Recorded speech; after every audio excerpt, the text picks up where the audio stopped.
بسم اللہ الرحمن الرحیم۔ بسم اللہ الرحمن الرحیم۔ السلام علیکم عزیز طلبہ کرام، امید ہے آپ حضرات خیریت سے ہوں گے۔ آج ہمارا صحیح مسلم کا سبق نمبر 370 ہے، جس کا عنوان ہے کتاب المساجد و مواضع الصلاۃ۔ آگے بڑھنے سے پہلے خلاصہ جات کو ایک نظر دیکھ لیں۔ وبی قال حدثنا ابو بکر بن ابی شیبہ قال حدثنا حشیم قال اخبرنا سیار قال حدثنا یزید الفقیر قال اخبرنا جابر بن عبد اللہ رضی اللہ عنہ ان رسول اللہ صلی اللہ علیہ وسلم قال فذکر نحوہ۔ اس اسناد کی رجال 6 ہیں، تمام حضرات کا تذکرہ اس سے پہلے ہو چکا ہے۔ وبی قال حدثنا ابو بکر بن ابی شیبہ قال حدثنا محمد بن فضیل عن ابی مالک الاشجعی عن ربعی عن حذیفہ رضی اللہ عنہ قال قال رسول اللہ صلی اللہ علیہ وسلم فضلنا علی الناس بثلاث جعلت صفوفنا كصفوف الملائکہ وجعلت لنا الارض كلها مسجدا وجعلت تربتها لنا طهورا اذا لم نجد الماء وذکر خصلة اخرى۔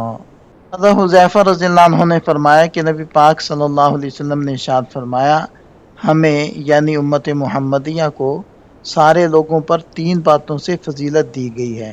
ایک یہ کہ ہماری صفوں کا مرتبہ اللہ تعالیٰ کے ہاں ملائکہ کی صفوف کا ہے۔ دوسرے یہ کہ ساری زمین ہمارے لیے مسجد بنا دی گئی اور اس کی مٹی کو ہمارے لیے پاکی کے حصول کا ذریعہ بنا دیا گیا جب ہمیں پانی نہ ملے، اور ایک اور صفت کو ذکر کیا۔ اس اسناد کے رجال 5 ہیں۔ پہلے ہیں ابو بکر بن ابی شیبہ، دوسرے ہیں محمد بن فضیل بن غزوان الضبی، تیسرے ہیں ابو مالک الاشجعی ثقۃ، چوتھے ہیں ربعی بن حراش العبسی، اور 5ویں ہیں حضرت حذیفہ بن یمان رضی اللہ عنہ، صحابی ابن صحابی ہیں۔ 36 ہجری کے اندر ان کی وفات ہوئی۔ یہاں اس اسناد کے لطائف کو ذکر کیا جا رہا ہے۔ یہ امام مسلم رحمۃ اللہ علیہ کے خماسیات میں سے ہے، اور اس میں تحدیث عنعنہ دونوں طرح کے صیغے موجود ہیں، اور اس کے رجال سے 6 کے رجال ہیں، اور اس میں کوفی راویوں کا تسلسل ہے، اور اس میں تابعی مخضرم تابعی سے روایت کر رہے ہیں، اور اس میں صحابی راوی ابن صحابی ہیں، سابقین اولین میں سے ہیں، اور ایک روایت کے مطابق اللہ کے نبی صلی اللہ علیہ وسلم نے قیامت تک آنے والے فتنوں کا علم ان کو عطا کیا تھا۔ حدیث پاک کا لفظ ہے بثلاث، کہ مجھے 3 خصوصیات دی گئیں۔ اس کی وضاحت کرتے ہوئے قاضی یاز رحمۃ اللہ علیہ فرماتے ہیں کہ یہ حدیث ان دیگر روایات کے بالکل معارض نہیں ہے جن میں آپ علیہ السلام کے 5 یا 6 خصائص کا ذکر ملتا ہے۔ اس کی 2 بنیادی علمی وجوہات ہیں۔ پہلی وجہ تجدد احکام، یعنی شریعت کے احکام اور غیبی معلومات تدریجاً نازل ہوتی تھیں۔ آپ صلی اللہ علیہ وسلم کو اللہ تعالیٰ نے پہلے جن 3 خصوصیات کا علم عطا فرمایا، آپ علیہ السلام نے ان کا ذکر کر دیا۔ بعد میں جب اللہ تعالیٰ نے مزید خصوصیات کا اضافہ فرمایا تو آپ علیہ السلام نے 5 یا 6 کا ذکر فرما دیا۔ دوسری وجہ تعداد کا انحصار۔ اس حدیث کے الفاظ میں کہیں بھی ایسا کوئی لفظ نہیں ہے جس سے یہ ثابت ہو کہ آپ علیہ السلام کو ان 3 کے علاوہ کچھ اور ملا ہی نہیں، یعنی یہ حصر کے لیے نہیں ہے۔ حافظ ابن حجر عسقلانی رحمہ اللہ نے اس موضوع پر تمام روایات کا گہرا مطالعہ کرنے کے بعد لکھا ہے کہ اگر مختلف احادیث میں بکھری ہوئی تمام خصوصیات کو جمع کیا جائے تو ان کی تعداد 17 بنتی ہے، اور اگر کوئی اور زیادہ باریک بینی سے تلاش کرے تو یہ اس سے بھی زیادہ ہو سکتی ہیں۔ بلکہ امام ابو سعد نیشاپوری رحمۃ اللہ علیہ نے اپنی مشہور کتاب شرف المصطفیٰ میں صراحت فرمائی ہے کہ ہمارے نبی حضرت محمد مصطفیٰ صلی اللہ علیہ وسلم کو دیگر انبیاء کے مقابلے میں جو اختصاصی صفات عطا کی گئی ہیں ان کی تعداد 40 ہے۔ حدیث کا اگلا حصہ ہے جعلت صفوفنا كصفوف الملائکہ۔ اس کی تشریح میں 2 اہم نکات ہیں۔ پہلا نقطہ سابقہ امتوں کا طریقہ۔ سابقہ امتوں کے ہاں نماز کے وقت صفیں سیدھی کرنے یا ترتیب دینے کا کوئی خاص نظام نہیں تھا، بلکہ ان کے لوگ جیسے تفاوت یا متفرق انداز میں کھڑے ہونا چاہتے کھڑے ہو کر عبادت کر لیتے تھے۔ یہ اس امت کا خاصہ ہے کہ اسے نظم و ضبط سکھایا گیا۔ دوسرا نقطہ ہے ملائکہ کی صفوں سے مراد کیا ہے۔ اس میں ائمہ کے 3 اقوال ہیں۔ کچھ علماء کے نزدیک اس سے مراد جہاد کے میدان میں فرشتوں کی صف بندی ہے۔ بعض کے نزدیک اس سے مراد آسمانوں پر فرشتوں کی نماز کی صفیں ہیں، اور بعض فرماتے ہیں کہ اس سے مراد اللہ تعالیٰ کی اطاعت و فرما برداری میں فرشتوں کا باادب کھڑے ہونا ہے۔ خود قرآن کریم میں فرشتوں کا یہ کلام منقول ہے جہاں وہ فرماتے ہیں وَإِنَّا لَنَحْنُ الصَّافُّونَ وَإِنَّا لَنَحْنُ الْمُسَبِّحُونَ، اور بے شک ہم ہی صفے باندھنے والے ہیں اور بے شک ہم ہی اللہ کی تسبیح بیان کرنے والے ہیں۔ حدیث کے آخر میں راوی کے الفاظ ہیں وَذَكَرَ خَصْلَةً أُخْرَى، اور آپ علیہ السلام نے ایک اور خصوصیت کا ذکر بھی فرمایا جس کا نام راوی بھول گئے یا مبہم چھوڑ دیا۔ شارحین فرماتے ہیں کہ اس مبہم چھوڑی کی خصوصیت کی واچگاف وضاحت امام ابن خزیمہ اور امام نسائی رحمۃ اللہ علیہما کی روایات سے ہوتی ہے۔ وہ تیسری خصلت دراصل یہ تھی کہ آپ علیہ السلام نے ارشاد فرمایا اور مجھے سورہ بقرہ کی آخری آیات یعنی آمن الرسول سے اخیر تک عرش کے نیچے موجود ایک خاص غیبی خزانے سے عطا کی گئی ہیں۔ یہ آیات اس امت کے لیے اس لیے خاص خصوصیت ہیں کیونکہ ان آیات کے ذریعے اللہ تعالیٰ نے اس امت پر سے وہ تمام سخت احکامات بوجھ اور توق ہٹا دیے جو سابقہ امتوں پر ان کے نافرمانیوں کی وجہ سے مسلط تھے، مثلا توبہ کے لیے جان سے مارنا یا ناپاک کپڑے کو کاٹنا وغیرہ۔ ان آیات کی برکت سے اس امت کے لیے بھول چوک خطا اور جس کام کی طاقت نہ ہو اس کی گرفت کو ہمیشہ کے لیے معاف فرما دیا گیا۔ اس حدیث کو روایت کرنے میں امام مسلم رحمۃ اللہ علیہ متفرد ہیں اور دیگر ائمہ حدیث نے بھی اپنی اپنی کتابوں کے اندر اس حدیث کو ذکر کیا ہے۔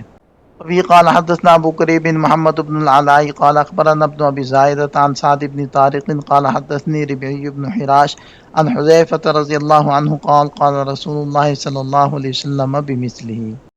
اس اسناد کے رجال 5 ہیں۔ پہلے ہیں ابو کریب محمد بن علاء، دوسرے ہیں ابن ابی زائدہ جن کا نام ہے یحییٰ بن زکریا، بقیہ حضرات کا تذکرہ اس سے پہلے ہو چکا ہے، اور سعد بن طارق سے مراد ابو مالک الاشجعی ہیں۔ وبه قال وحدثنا يحيى بن أيوب وقتيبة بن سعيد وعلي بن حجر قال وحدثنا إسماعيل وهو ابن جعفر عن العلاء عن أبيه عن أبي هريرة رضي الله عنه أن رسول الله صلى الله عليه وسلم قال فضلت على الأنبياء بست أعطيت جوامع الكلم ونصرت بالرعب وأحلت لي المغانم وجعلت لي الأرض طهورا ومسجدا وأرسلت إلى الخلق كافة وختم بي النبيون۔ حضرت ابو ہریرہ رضی اللہ عنہ سے روایت ہے کہ نبی پاک صلی اللہ علیہ وسلم نے ارشاد فرمایا مجھے تمام انبیاء پر 6 باتوں سے فوقیت دی گئی، یہ کہ مجھے جوامع الکلم سے نوازا گیا، رعب و ہیبت کے ذریعے میری مدد کی گئی، غنائم میرے لیے حلال کیے گئے، روئے زمین کو میرے واسطے مسجد اور حصول طہارت کا ذریعہ بنا دیا گیا، کل مخلوقات کی طرف مجھے نبی بنا کر بھیجا گیا اور سلسلہ نبوت کو میرے ذریعے ختم کر دیا گیا۔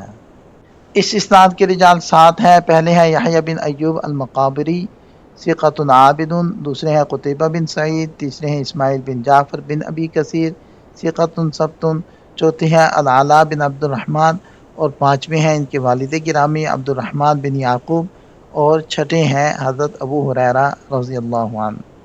اس اسناد کے لطائف و نکات ذکر کیے جا رہے ہیں، یہ خماسیات میں سے ہے اور اس میں مدنی راویوں کا تسلسل ہے، اور اس میں ابن اپنے والد سے اور تابعی سے روایت کر رہے ہیں۔ حدیث پاک کے الفاظ ہیں جوامع الکلم، کہ مجھے جامع کلمات کے ساتھ بھیجا گیا۔ اس کی تشریح میں ائمہ لغت اور شارحین حدیث فرماتے ہیں کہ اس سے مراد کلام کا وہ اعلیٰ ترین اور فصیح اسلوب ہے جس میں الفاظ تو انتہائی مختصر اور قلیل ہوں مگر ان کے تحت پوشیدہ معانی اور فوائد کا ایک ٹھاٹھے مارتا ہوا سمندر چھپا ہوا ہو۔ یہ آپ صلی اللہ علیہ وسلم کا وہ منفرد معجزہ تھا کہ آپ علیہ السلام چند سیکنڈ کے جملوں میں زندگی کے تمام شعبوں کا احاطہ فرما دیا کرتے تھے۔ اسی خصوصیت کی حقیقت کو واضح کرنے کے لیے علماء نے 2 اہم زاویے بیان فرمائے ہیں۔ پہلا زاویہ ہے نبوی ارشادات، اس سے مراد خود نبی پاک صلی اللہ علیہ وسلم کی احادیث مبارکہ ہیں جن میں بلاغت کا یہ عالم ہے کہ صرف 2 یا 3 الفاظ کے جملوں پر ائمہ دین نے پوری کتابیں اور ضخیم شرحیں لکھ ڈالیں، جیسے آپ علیہ السلام کا ارشاد ہے الدین النصیحہ، دین سراسر خیرخواہی کا نام ہے، یا لا ضرر ولا ضرار، یعنی اسلام میں نہ خود نقصان اٹھانا جائز ہے اور نہ کسی دوسرے کو نقصان پہنچانا ہے۔ دوسرا زاویہ ہے قرآن کریم کا معجزہ ہونا۔ بعض جلیل القدر ائمہ نے بالکل یقین کے ساتھ یہ بات کہی ہے کہ جوامع الکلم سے مراد اصل میں قرآن مجید ہے۔ اس موقف کی سب سے بڑی دلیل حدیث پاک کا وہ دوسرا طریق یعنی دوسری روایت ہے جس میں آپ علیہ السلام کے صریح الفاظ یہ ہیں: بعثت بجوامع الکلم، یعنی میں جوامع الکلم یعنی قرآن کے ساتھ مبعوث کیا گیا ہوں۔ چنانچہ کائنات میں قرآن کریم سے بڑھ کر اعجاز، ایجاز اور وسعت معانی کی کوئی دوسری مثال موجود ہی نہیں ہے۔ قرآن کی ایک ایک چھوٹی آیت اپنے اندر احکام، اسرار اور علوم و معارف کا وہ وسیع نظام رکھتی ہے جس کی گہرائی تک پہنچنا انسان کے بس سے باہر ہے۔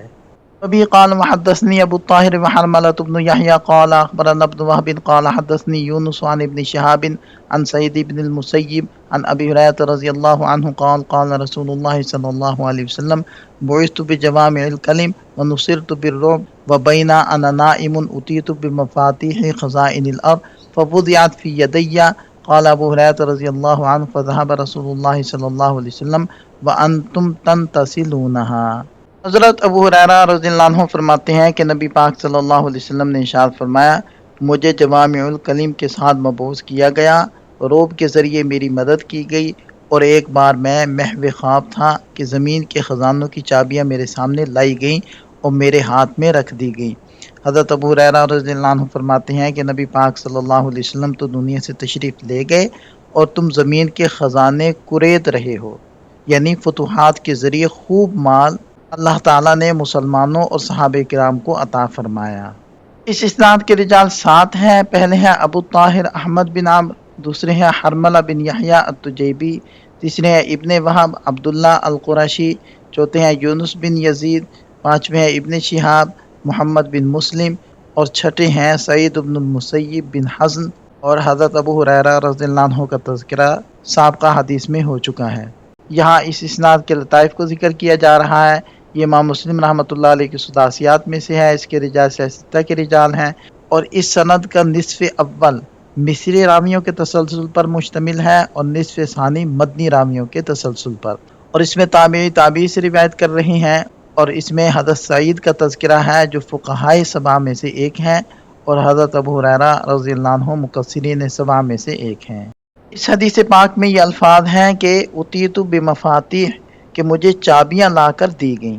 اس کی وضاحت میں ائمہ تعبیر یعنی خوابوں کے ماہرین فرماتے ہیں کہ خواب کی دنیا میں چابی کا نظر آنا دراصل مال و دولت، عزت اور طاقت و اقتدار کی علامت ہوتا ہے۔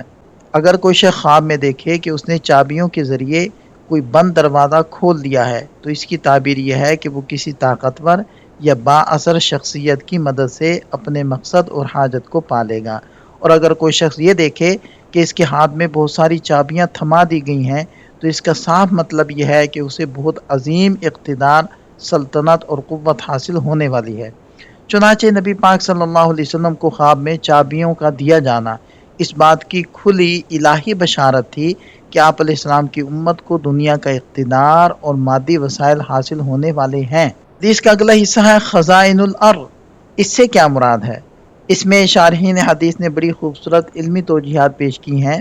امام خطابی رحمۃ اللہ علیہ کی تحقیق یہ ہے کہ ان کے نزدیک اس سے مراد وہ بے پناہ مال غنیمت ہے جو آپ علیہ السلام کے بعد امت مسلمہ کی فتوحات کے نتیجے میں مسلمانوں کے ہاتھ آیا، خصوصاً اس دور کے 2 سب سے بڑی سپر پاورز یعنی کسریٰ شاہ فارس اور قیصر یعنی شاہ روم کے شاہی ذخائر اور خزانے ہیں جو مسلمانوں کے زیر اثر آ گئے تھے۔ اس کے ساتھ ساتھ ایک دوسرا احتمال یہ بھی ہے کہ اس سے مراد زمین کے اندر چھپے ہوئے سونے، چاندی اور دیگر قیمتی دھاتوں کے مخفی معادن ہیں۔